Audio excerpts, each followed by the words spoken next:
Hello everyone, welcome to BuilderBot Behind the Scene. Today we're going to take a look at a Canon XA15 video camera. This is going to be an unboxing and setup. And what we're going to do is get this set up to work with the ATEM Blackmagic video switch. So I hope you'll stay with us. Thanks for joining us.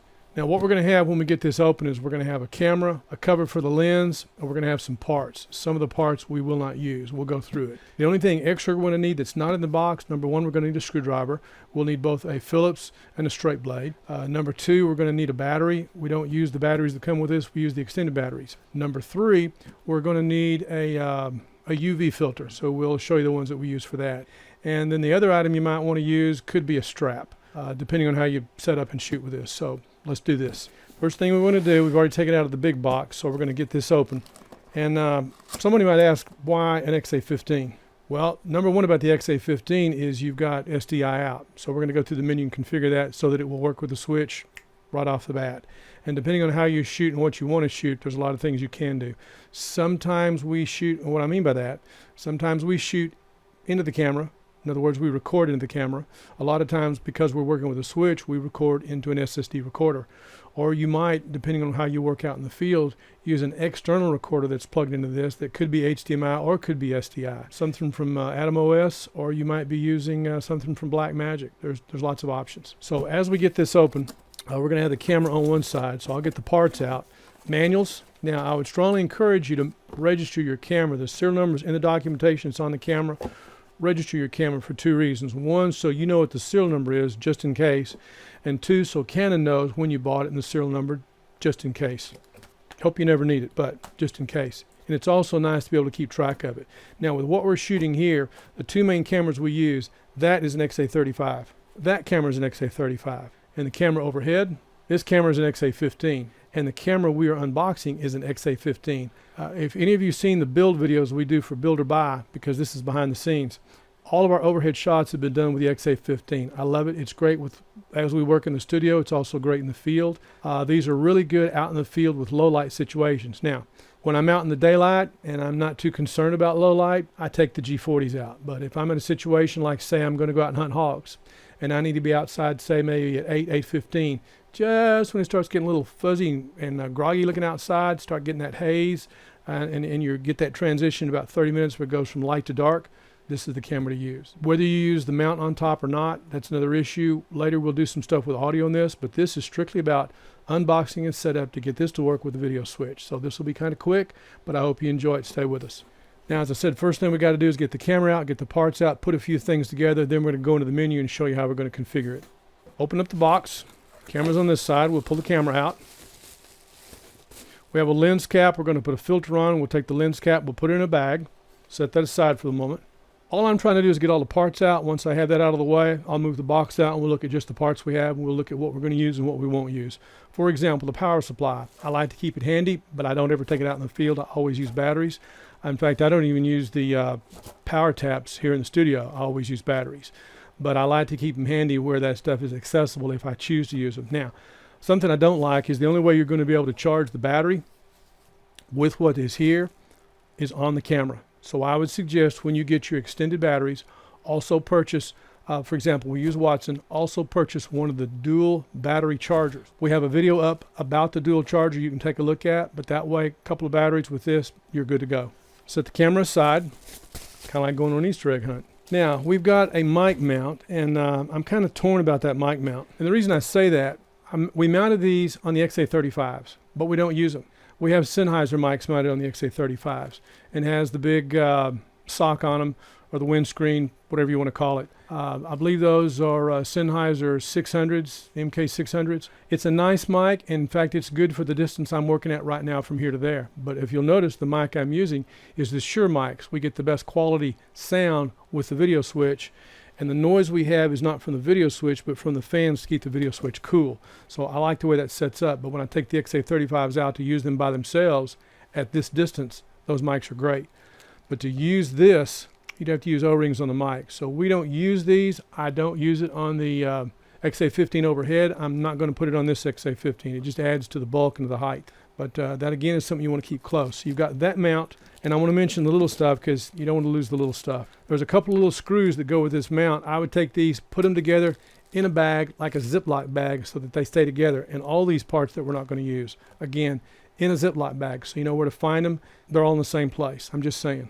So those two little parts will go out to the side, right on top of the manual. Now, the power supply is actually 3 parts. One, we have the wall wart and the part that plugs into the wall, but then you've also got the adapter that needs to go in there, and it's for read the instructions. It'll tell you how to do it. I'm not going to get into it, but you wrap the cable around it, clip it down. It helps for interference. So you want to keep all that together. If you're going to use it, put it on there. If you're not, set it aside. That's what we're going to do. So that's 3 items. Now, here's the battery that comes with it. Yes, you can use it. They'll work just fine. It's a smaller battery. You know, 4 cameras, 4 of these batteries, we don't use them because we need batteries that last as long as possible. It'd be really nice if Canon could come up with a better solution for a larger battery for these cameras. But you got to remember, these are low-end professional cameras. These are the least expensive, and it's not just because it's Canon. These are the least expensive SDI cameras that you can probably get your hands on. So for 1080, they do the job. Now, if we go 4K, we'd still do Canon. If we get a chance to get into 4K later, we'll get into some of that. So, but I'm just saying, this little battery, we don't use it. Put that aside. The lens hood actually. Yes, we are going to put that on. And the nice thing about this lens hood will work with this camera, whether we have a filter on or not. I'm going to put this on, but I won't put it on until we put the filter on. And the filter we're going to use, this is a B+W filter. Now, these are made in Germany. This is 58 millimeter.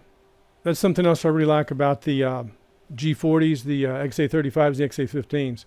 They all use this same 58 millimeter. And there's some other cameras in the Canon line that also use this. So again, this is a B+W filter, 58 millimeter. It's a UV infrared. Now, the UV is necessary outside especially. The infrared we use because one of the remote heads that we're going to be showing in another video, if we didn't have an infrared filter on there, you'd see that little line following around as it's tracking the dots to watch the head. In fact, we're going to be looking at a couple of robotic heads later. But one of the biggest reasons for the B+W, this is not only high quality glass, but also a high quality mount. This is not plastic, it's not aluminum. So I don't have to worry about cross-threading with that going on. Now, I'm very careful and very particular when I put these on, but I'm just saying this is high quality. You can get something for less, and I won't go into the price or the details, but I want to take care of the cameras, so I'm putting these filters on them. And it makes it easy if everything's the same, then I don't have to try to figure out in my head or look at it and say, you know, what are we using? Everything is the same. We like to keep it simple. And we will set that aside. All right, the goodies. This is the handle that we use for the mics. You can leave this off. We definitely mount this. That is a powerful little piece of equipment right there. Normally the way we set this up when we use it, and I'll show you the overhead on this, is we mount it, and then of course, you know, audio is audio, but you want left and right. It's not stereo, but it's left and right.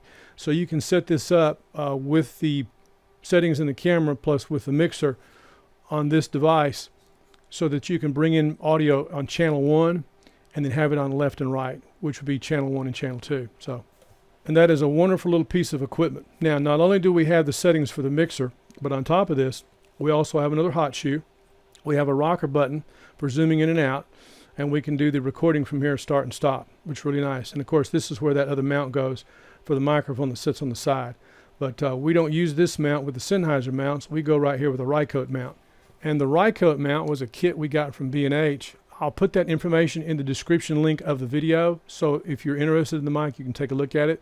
We might do something about boom mics later, but more than likely we're going to do something about our other mics, our Sennheiser wireless mics, as well as our Rode Go set that we'll show you that'll work with any of the cameras. This is really handy. What I like about this handle is that once this is mounted, once we put this on, we have the rocker switch, the main switch on the camera, and the rocker switch here on the handle. They function at different speeds, and it's nice to notice that. So pay attention when you're using it. The one on the camera will run a lot faster. The one on the handle is a lot slower and a lot smoother, a little more accurate. But if you know, you have to play with them, kind of get a feel for it and see what works best for you. For example, the button on top to record, I don't use that. I usually set it with the button behind. It depends. The one thing I will say that I don't like about this camera, and I got a beef with Canon about that. I like the remotes that worked with the G40, the remotes that worked with the XA35. When I first heard about the XA15, I thought, you know, no big deal, just some omission. It's something they left out of the package, and we can buy one of these and work it. Well, I got the first camera. I was like, okay, I know that's not going to work, so I'm going to go into the menu and turn that on. There is nothing in there to turn on. They have removed that feature. And to be able to run that at a camera, run that at another camera, I mean, it's priceless. I can have this in my pocket, hit this camera, or hit this camera, and I'm in business. Now, one thing I would have liked to have seen Canon done with these remotes that will not work with the XA15, a way to program these where, say, 5, 6, or 7 of these could have worked together. It's doable. The reason I say that is we have a Geffen device, a Geffen converter, and it has the ability to use a remote and to be able to program it so that that remote can work with 7 different devices all at the same time in the same room. I would like to have seen Canon done that. Now, when you get into the professional cameras, those remotes, that's a whole nother animal. But I'm sorry they took this away from the XA15. But it's still a great camera for the price. It's great with the video switch. And you've got the land seat controller, which they all have. And that's how we have our XA15 set up above. So we'll take these things, set them aside. Camera, handle, remote goes back over here. Now, there's nothing else in the box we need to get out, but I want to keep everything. But when I go through something, I take everything out. I keep the parts in a separate place, but what I do with the box is I keep it. I keep it for how long? Depends on what kind of equipment I've got. Typically 30 days, that's what you've got with whoever the seller is. And then you've got your manufacturer's warranty, whether it's 1, 2, 3 years, whatever it is. Keep your packing for that amount of time, because if for some reason, you know, hope it doesn't happen, but if for some reason you have to send that device back, this can come in really, really handy. And having a company send you a box can get expensive, so I'm just saying. So I'm going to take all this cardboard with all this packing stuff and put it back in here, so we've got it if we need it. And oh, by the way, the serial number is also on the box, so if you forget where your manual's at and misplace it, you know, we all have a tendency to do things like that. You still got everything. So we're going to take this box, put it all back together, and put it over to one side, and then we'll get back on with the camera and get started. Okay, the camera. I've gone ahead and taken the liberty of putting the lens on. Let's go overhead. So all I need to do is take the cap off, and we'll put the hood on. Pull that off, put that on. We're in business. We've got our filter on there. We're good to go. Now what we got to do is get a battery on here and turn this camera on, put some memory in it. We're good to go. That's something else. We use 128 gig SD cards. We use SanDisk. I've got a 32 gig, a 512 gig. I've already taken the liberty of putting some memory in here. We've got a Lexer 128 gig card, so I'll go ahead and put that in. Close the door. Now typically we only use one card. We've never had a need to do 2 cards. Most people probably can use a 64 gig stick of memory, like the 10 packs, depending on what you're shooting and who you're shooting for, yourself or somebody else. I keep a copy of all the video footage that we do. And I don't use 2 cards because one time I was out with one of the G40s and the camera got wet. So 128 gigs I can shoot for 2 days. I've got plenty of space. What's important is I'm going to go in and configure this camera to shoot the way I want it to shoot when I'm recording into it. When it goes to the switch, that's a whole different matter. It's all about the format, because we want to be NTSC to the switch. That's the default we use, which is 1080i 59.94. Cap, we can set that aside. We're going to bag it. And all these parts that we are not going to use, we are going to take these parts and put them in one bag to keep them all together. The only thing we need to do is get this handle mounted on here. So if you'll notice, we have a hot shoe, and that's a metal plate right there. So this needs to go in and slide on. And once we slide it in, make sure the screws here are up. Slide that in. Then the screws in the back need to go down. So here's where we're going to need a screwdriver. Now, the Phillips screwdriver is necessary to mount the microphone holder. A straight blade screwdriver is necessary to do the mounts to hold the handle down. I like the handle on these cameras. When you look at pricing like, say, a G40, and you say, well, I don't need all that. Well, by the time you do a mount for a handle, and by the time you do the converter, and by the time you do a mixer, and you look up what all those components add up to, these are a better deal for the money. This is bang for the buck. It's not what I need now, but it's what I think I may need later. We were in that same boat, and it was a big stretch to go to the G40s after going with the smaller cameras, like a $300 camera. When you get to the G40s, I was like, wow. So going to the XA15s and the going to the XA35s and then going to the XA15s, it was an easy choice. I really like the video that comes out of these. I get right down on a CPU so we can read it and see it. And like some people have said, you know, I don't have real good eyesight. I can't see what's on that CPU, but that close-up you've got is spot on. So very helpful, and I appreciate y'all telling us about that. So I got the handle on. We'll get these screws set, both sides. And then we want to tighten this part down, and we are secure.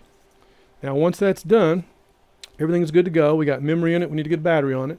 So I just happen to have one of our Watson batteries here. So I'll plug that on. Now the batteries, I'll just say right quick, I put a piece of painter's tape on them. And usually on the 3 sides, I will mark quantity that was purchased at that one time. I'll put a date on them, which camera it may be going to, because usually the XA35s stay with the XA35s. Then on the other side, I may put a date like, or some information pertinent maybe to a shoot. But I make use of that. And if I write with a pen like a Sharpie that'll stay, I get some idea. Like this battery was on an XA35 and it was purchased 5/10/2017. Still a good battery. How much time do I get on a battery? On a shoot, continuous like this, like in the studio, roughly 2 hours. When it gets down to say there's like 20% left, and you need to be ready to cut it, go, because when you get ready to charge them, it may say there's like 35 or 45% on the battery. But when they start going off, it's a real bummer when you're shooting and all of a sudden everything just goes, and it doesn't go all the cameras at once. It'll go 1, 2, or 3. And then you got to go around and do the batteries again, which is what I do. Okay, so we're set up. The only other thing I like to do, I like the Kessler mounts. So I just happen to have one of the Kessler mounts here. And I just think these are the only way to go. So we're going to put a Kessler mount on here as well. We go from the side to the bottom, standard threads. Now we can screw this on with either an Allen wrench or with a universal screwdriver. Universal screwdriver, a quarter, I'm just saying. Now what I want to pay attention to is when I put this on, I don't want this in the way of the battery mount. And I want to be right about, there's a line right here. I'll tilt this a little bit so you can see it. You see that line, that gray line? I want to be right on that line, a little indentation right there. That gives me plenty of clearance for this trigger so I can get to it. And I want to eyeball that. You know, I wish there was enough room for another screw up in the front to keep this straight, but it is what it is. So I'm going to eyeball that and line it up and screw that down. Now, even though I have that on and I did it with a quarter, which is the universal screwdriver, I will probably take the Allen wrench and give that a nice little, so it's nice and firm. The nice thing about these mounts is because the screws on the bottom, these screws on the bottom protrude just enough so when this is mounted, I don't have to worry about this mount coming out because of those, top and bottom. And to me that's important and handy because the mount itself, and I happen to have one right here, the Kessler quick release is ingenious. This is a Kudo compatible, or Arca Swiss. But when I take that from left to right and lock that in, that will not slide out. And that's how we shoot overhead. And I've already got this mount set up with the base that's needed so that that hangs for overhead. I just need to get it square and get it tight. But that little tidbit of information, in case you don't see the video about that, you just learned about that. That right there is the key to how we shoot overhead with an XA15, that it stays spot on. So I'm just saying.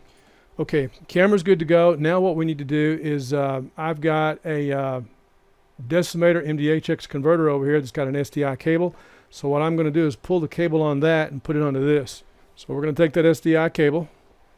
You know, I guess it's interesting. The even though we have access to what 18 or 20 inputs on the video switch, the most we've ever used has probably been 10, maybe 12. In which case you got to have a second monitor. I typically only have one monitor set up with the video switch because I've only got either 8 or 10. 8 I can see default. So with the 8 that are present, when you shoot with 4 cameras and say maybe 2 or 3 computers, you still got room. And once I get everything finalized like I like it, because I'm still in the process of getting everything set up, I will make some more changes. So we're going to plug this in. And one of those changes will be to allow for more inputs because we have a switch that can handle it.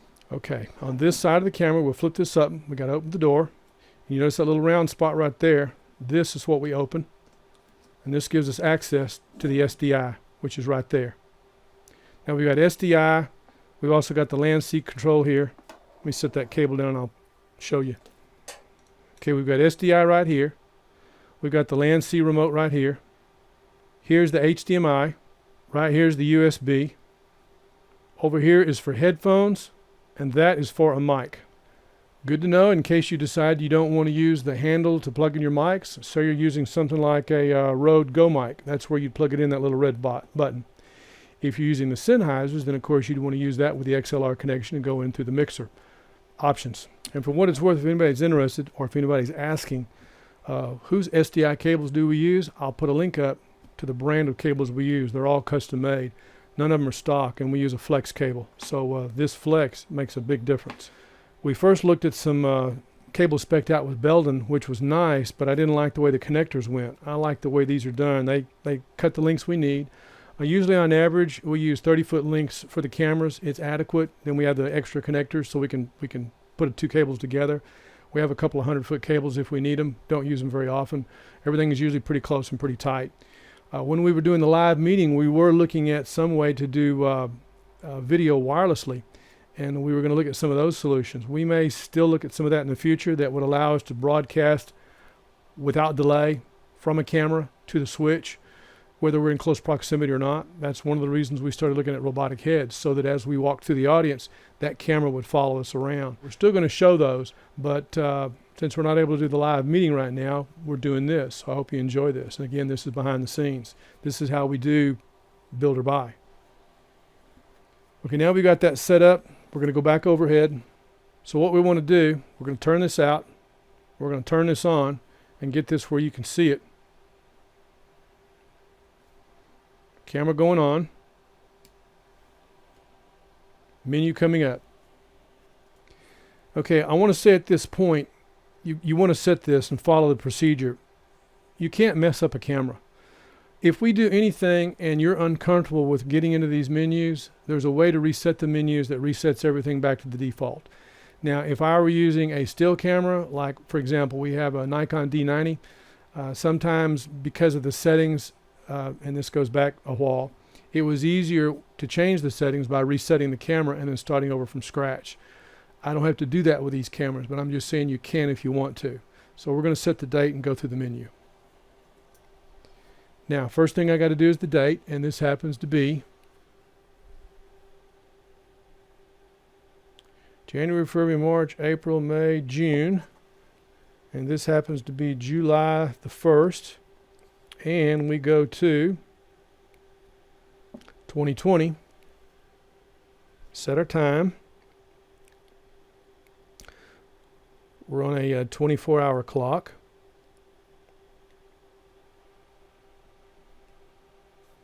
Pretty simple. Okay, we've got July the 1st, 2020. We have our time, hours, and minutes. And we'll keep our date format where it's month, day, and year. Then I'm going to say OK. And it says New York. We can change that too. Since we're central, we might want to go something else. If I open the screen to see what's over there, I'm going to keep that closed so it won't be distracting, so we can keep an eye on the menus and what we're trying to achieve here. Okay, now we're going to go in, we're going to set the menus. And let's see if we can get this, we can get them both on the screen so you can see what this looks like and then what the camera input is seeing. So I'm going to do an overlay, and if it looks a little funky, once we get it up, then it'll make more sense. So let's take a look at the overhead first. Okay, we're going to do function, then menu, go to the middle icon. Movie format is AVC HD, so the first thing we're going to do is change that. We're going to go to MP4, keep it simple. Camera resets, come back up. Movie format, we'll go back. Recording mode, 17 megabit, that's the default, that's fine. We'll leave it like that. We could go to 35 megabit, 59.94. We're not going to be doing that kind of stuff. Recording media, we're running on card A. One thing I would say, every time you take your media out and export it to whatever source you've got, put your media back in your camera and reformat the media. Do a complete wipe every time. So that way you don't get issues with file structure and stuff not being able to read. Just keep it simple and do that. Trust me. I'll show you when we get to that how to do it. So recording media, frame rate is 29.97. When you set slow and fast motion, you lose audio. So just remember that. Good reason to have a separate recorder. Time code mode can be set. Time code running mode, it's rec run, record run. DF, NDF filter. Right now it's set for DF. We can do the initial time code, color bars, 1 megahertz tone. Now right there is where you'd initialize the memory. The easy way to get to that, to initialize, I'm going to get out of this. With a blank screen, we go function, menu, middle icon, hit the up arrow, takes us to the bottom and right there. That's the easiest and fastest way to get to that menu to initialize the cards. And to initialize, we have a card in there, memory card A. Now it says initialize. It shows here 125 gigs of space, used 6.5 megabyte based on what's there, which is nothing. Shows the formats AVC, HD, and MP4 that would have been recorded, which there's not. And this is a class 10 card. The nice thing about the larger cards that are faster, they will format faster. So you're not sitting around waiting. Initialize. Now we're going to do a complete initialization. And we're going to say yes. And the complete initialization, memory card A, initializing 1, 2, 3, 4, maybe about 5 seconds. I was a little slow to count. Pretty simple. The other thing we want to do is go to the wrench icon. Language should already be set, which it is. We're going to say cancel, otherwise it'll set it up again. The time zone, that needs to be set for us. We would probably put it at Chicago, but it's no big deal.